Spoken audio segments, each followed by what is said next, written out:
बिस्मिल्लाहिर्रहमानिर्रहीम। अपने देखने सुनने और चाहने वालों के लिए अस्सलाम वालेकुम।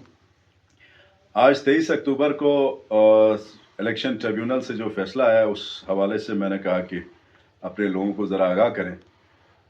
4 साल से हमारा ये केस ट्रिब्यूनल में चलता रहा और last time supreme appellate court ने ये केस इस ऑर्डर के साथ रिमांड में किया था कि चूंकि पिटिशनर जमील की इसके ऊपर फोरेंसिक की दरख्वास्त थी, उनकी ख्वाहिश थी और फोरेंसिक के लिए ट्रिब्यूनल ने तमाम हमारे जो सरकारी वोट थे वो नादरा के हवाले किए। फोरेंसिक हुआ, फोरेंसिक हो के रिपोर्ट वापस आ गई और उस रिपोर्ट की रोशनी में हम एक्सपेक्ट कर रहे थे कि ट्रिब्यूनल अपना फैसला दे।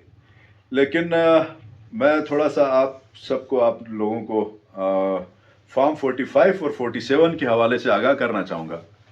फॉर्म 45 और 47 के हवाले से 6,696 वोट्स हमारे थे, 6,694 वोट जमील साहब के थे।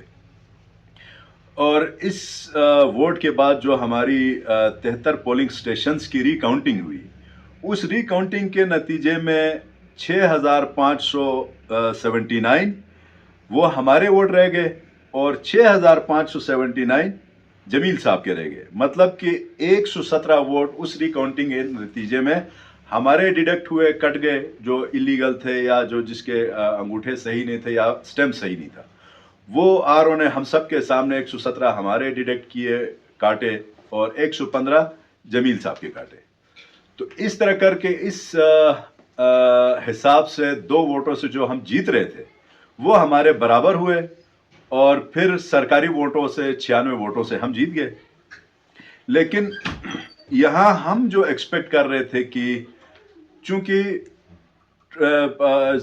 सुप्रीम अपीलेट कोर्ट ने जो ऑर्डर दिया था या फिर जजमेंट दी थी कि इन वोटों की, सरकारी वोटों की फोरेंसिक करवाएं, और उनकी ख्वाहिश थी फोरेंसिक के बजाय सिर्फ और सिर्फ पड़ी बंगला के एक पोलिंग स्टेशन को उठा के कि जी यहाँ पे चूंकि जमील साहब के वोट कट गए हैं तो ट्रिब्यूनल कहता है कि मैं उसके वोट को एक्सेप्ट करता हूं, इंक्लूड करता हूं करके उन्होंने इस तरह का फैसला दिया। जबकि 73 पोलिंग स्टेशंस में हम सब के कट गए थे वोट्स।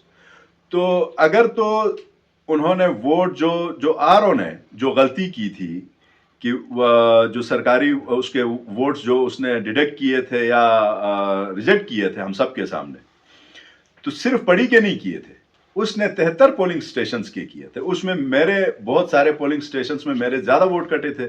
इस एक पोलिंग स्टेशन में जमील साहब के ज्यादा कटे थे। आज मुझे इंसाफ आप नहीं तो कौन देता कि मेरे जो वोट कट गए थे, जिस एनोलॉजी के तहत, जिस कानून के तहत आपने सिर्फ पढ़ी को उठाया और उसके वोट को आपने एक्सेप्ट किया, तो फिर जगलोट साइड में, गिलगित साइड में, सोनीकोट में मुख्तलिफ पोलिंग स्टेशंस में 117 तो ज्यादा तो मेरे कटे, ज्यादा हमारे कटे थे। तो हमारे उस वोट को आपने इंक्लूड नहीं किया, सिर्फ पड़ी को उठाया क्योंकि वो उसके लिए फेवरेबल बात थी। तो हमें इस फैसले से मुकम्मल तौर पे एतराज़ भी है, एहतजाज भी है और हम इंशाल्लाह अगली अदालतों में हम अपना कॉन्टेस्ट भी करेंगे, मुकाबले भी करेंगे।